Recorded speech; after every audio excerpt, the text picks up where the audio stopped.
Welcome back to Leader Time by FedNet for January 30th, 2025. Senate Majority Leader John Thune touched on a midair collision the night before at Reagan National Airport before remarks on the nomination of Doug Burgum to be Interior Secretary and a tribute to Capitol staff. The following material is protected by copyright.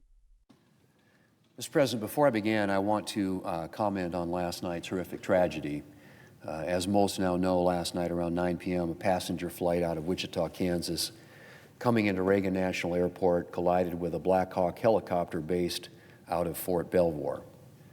As recovery efforts continue, authorities confirmed that they do not expect any survivors. Mr. President, there are few words and instances like this. Only our heartfelt prayers for those who have received unbearable news over the past few hours, and our gratitude for rescue personnel who spent the night searching for survivors and remain on the river. It's too early to know why last night's crash occurred, but we're going to find out. And Congress and federal agencies will be closely examining this tragedy to ensure that America's skies are safe. Mr. President, my prayers today are with all those suffering, with our first responders, and with our Kansas senators and everyone affected by this terrible event. Mr. President, later today, the Senate will vote on former North Dakota Governor Doug Burgum's nomination to be Secretary of the Interior.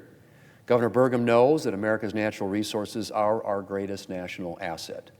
And in the spirit of Teddy Roosevelt, he believes energy can be a big stick to promote peace and prosperity. But we have to be able to leverage our resources. Too often under the Biden administration, the Interior Department was the tip of the spear in restricting development of America's resources. The Biden administration seemed to believe that land use and conservation were mutually exclusive.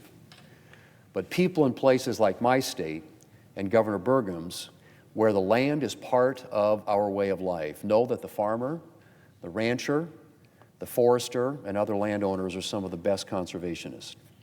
And I'm pleased that Governor Burgum is committed to restoring the multiple use approach to managing public lands. Mr. President, I might argue with Governor Burgum over whether North Dakota's badlands are, in his words, significantly badder than South Dakota's, but I can't argue with his record of success. He literally bet the family farm on a small technology company, and he grew it into a major player in a then nascent sector. When he turned his sights on public service, he made a huge impact on North Dakota. He leveraged the state's natural resources to grow its economy and attract talented people to move to the Great Plains.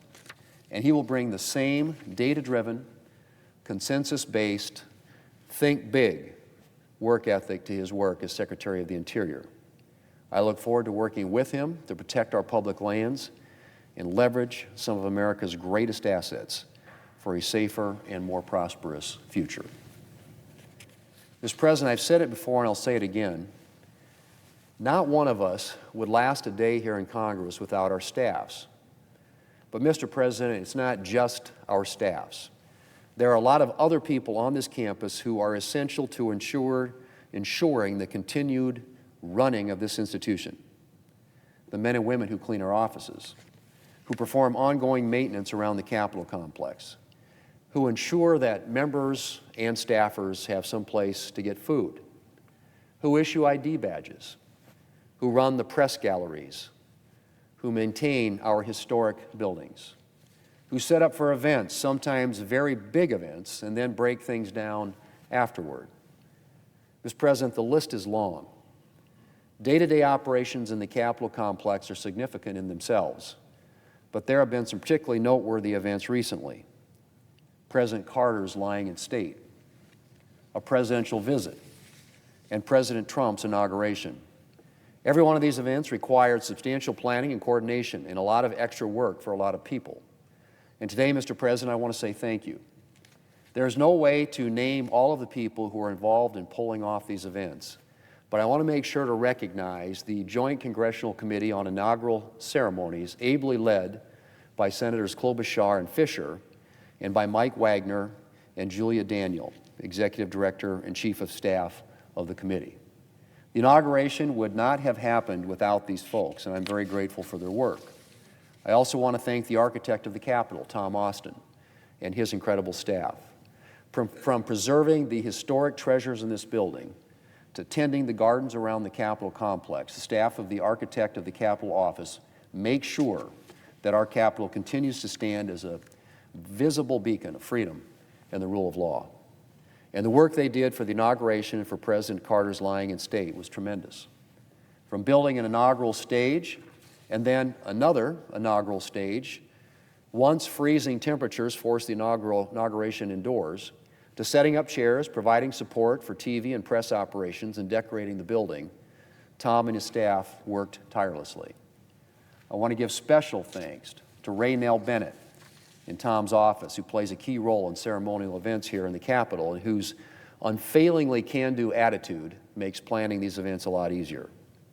Mr. President, in addition to the architect of the Capitol office, I also want to recognize Jennifer Hemingway, the Senate Sergeant at Arms, and her office. Members of the Sergeant at Arms office perform essential security and preparedness functions in the Capitol. They monitor the doors to the Senate floor and maintain order in the galleries. And they're custodians of Senate protocol, including providing key ceremonial support when dignitaries visit. They were essential to both the inauguration and President Carter's lying in state, and I am very grateful for their work. I also cannot fail to mention the Secretary of the Senate's office, as well as members of my staff who worked on both the lying in state and the inauguration. And my deep thanks to all those who maintained the cleanliness of the Capitol and the Senate buildings and ensured that so many spaces were ready to welcome visitors. Finally, Mr. President, I want to recognize all the women and men of the Capitol Police who stand on guard for us every day, but whose workload was vastly increased by these events. They put a lot of effort and a lot of overtime into ensuring safe and successful events, and I'm grateful every single day for their service. Thanks is also due to other law enforcement agencies and officers who contributed to these events, including the Secret Service, as well as members of the National Guard. I'm grateful for every man and woman in this country who put themselves on the line to protect their fellow Americans. Mr. President, before I close, I want to mention another Senate employee, the first and so far only archivist of the Senate, who is retiring after an incredible 40-plus years.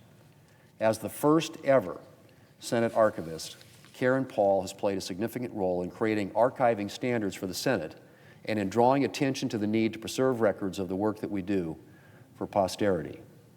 Her publications as archivist include the Records Management Handbook for United States Senators and their archival repositories, and the Records Management Handbook for United States Senate committees, key references for Senate staffers working to ensure that the documents of democracy are preserved for the long term. I want to thank Karen for her decades of work and her dedication to the Senate. Not everyone can say that he or she has played a key role in safeguarding the history of an American institution, but Karen can.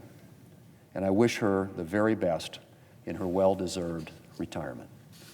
Mr. President, I yield the floor, and I suggest the absence of quorum. Democratic leader Chuck Schumer discussed the fatal airline crash, nominations to the Office of Management and Budget, and the FBI, the SALT tax cap, and the retiring archivist. Mr. President, this morning, our hearts go out to everyone impacted by the horrible, heartbreaking incident at Reagan Washington National Airport last night. I've been briefed on the horrific incident at DCA and have continued to monitor the situation. My heart goes out to everyone who was impacted by this incident. I'm praying for the victims, their families, and our brave first responders as we monitor the situation.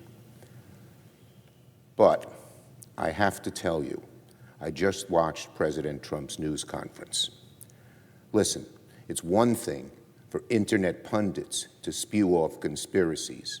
It's another for the President of the United States to throw out idle speculation as bodies are still being recovered and families are still notified. It just turns your stomach. In the meantime, we are keeping the families and loved ones of the victims in our prayers and we are keeping our brave first responders in our prayers as well. Now on OMB and Russell Vogt. This week, the American people saw firsthand just how destructive the impact of Project 2025 could be. In the blink of an eye, President Trump ordered OMB to illegally freeze trillions of dollars in federal funding for families and kids, for hospitals and fire stations and police departments, impacting almost every single community in the United States. Thankfully, the American people fought back and made their voices heard. Trump was forced to retreat, rescinding his disastrous memo for now. But make no mistake, as long as Russell Vogt is Donald Trump's pick for OMB director, the American people can bet he will try again to illegally seize the funding for their communities.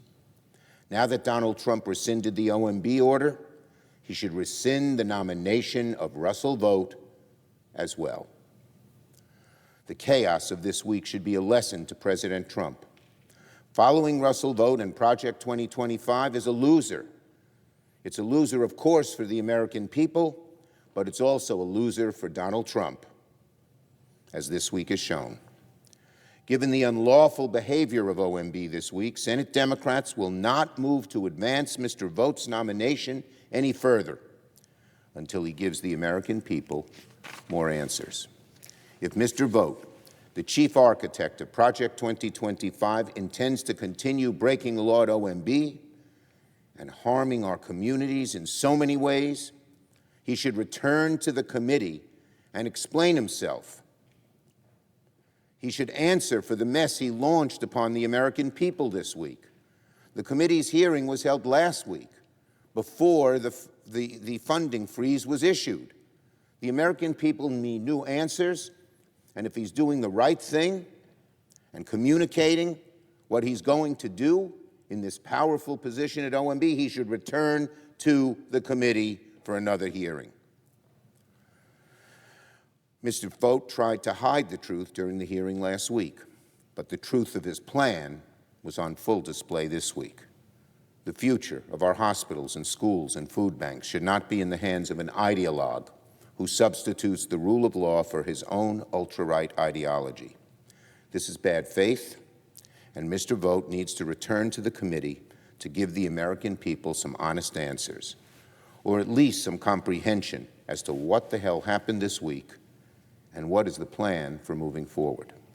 Until then, I stand with Ranking Member Merkley and my colleagues when they said that they should do nothing to advance Mr. Vogt and not go to the markup today, which is at best premature. I support them fully in what they have done. SALT. This week, House Republicans released their laundry list of priorities for this Congress. What Republicans included on the list is truly awful. Draconian cuts, tax breaks for the ultra-rich, and the same ultra-right ideology that most Americans, even most Republicans, reject. But what's equally bad is what House Republicans left off their list: SALT, the state and local tax. And that's what I want to focus on today.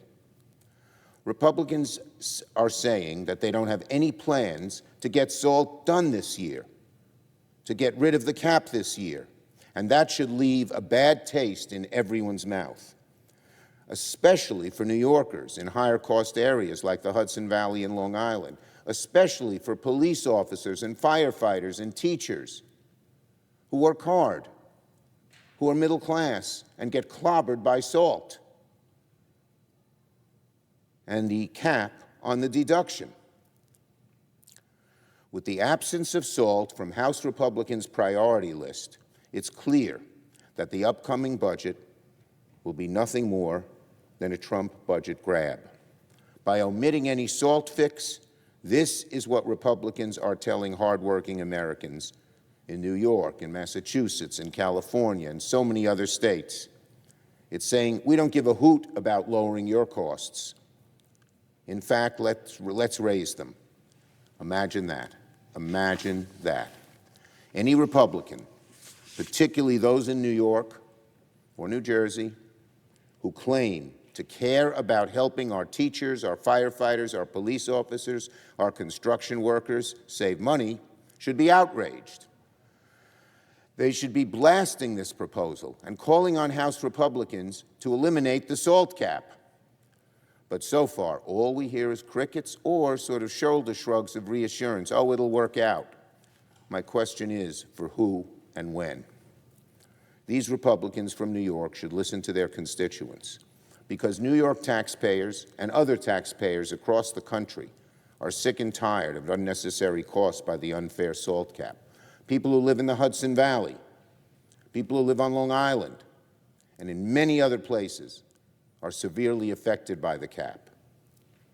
And we should hear from our Republican colleagues that they won't vote for any tax package unless it eliminates the cap, which is a dagger at the heart of New York.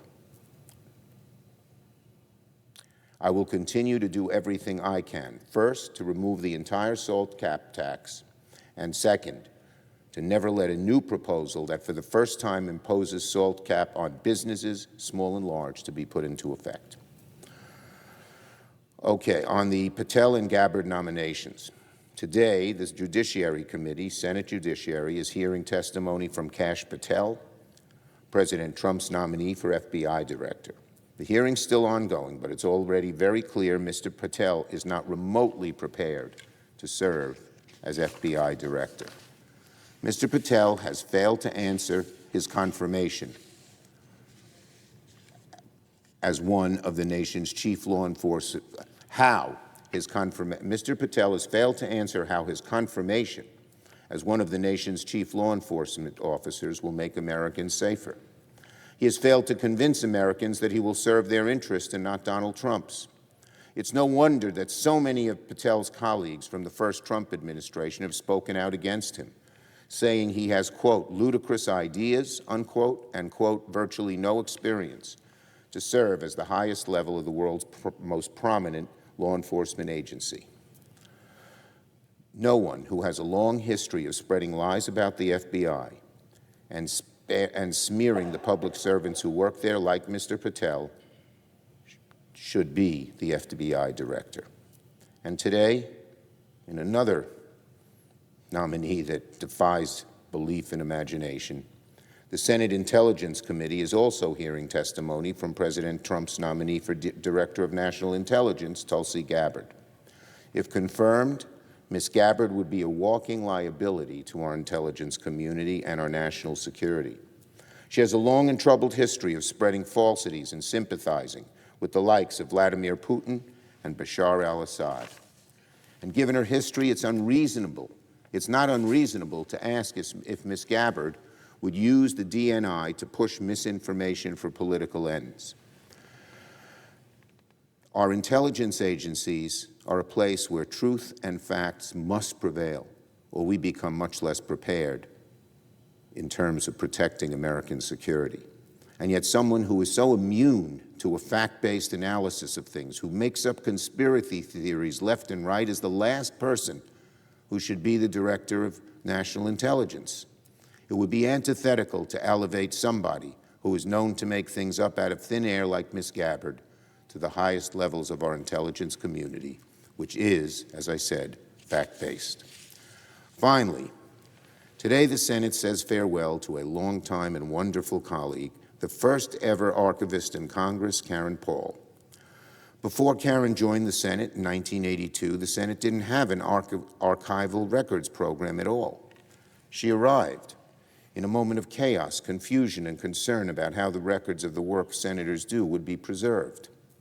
Karen saw this blank canvas as an opportunity, a chance to develop the standards for how records and papers preserved here in Congress are done.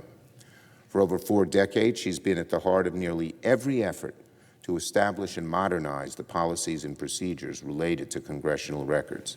I don't know if she's here. Is she?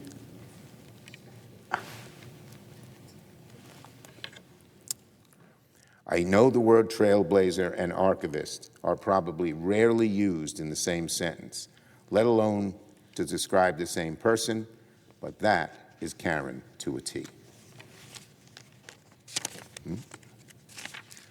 We thank her for her service in the Senate and the nation and wish her and her family the very best in their next chapter. I yield the floor and note the absence of a quorum. Thanks for listening to this FedNet podcast, and be sure to subscribe on your favorite podcast platform. This program is copyrighted by Federal Network, Incorporated, and provided only for informational and educational purposes. Unauthorized reproduction, distribution, or use of this episode without express written permission from FedNet is prohibited.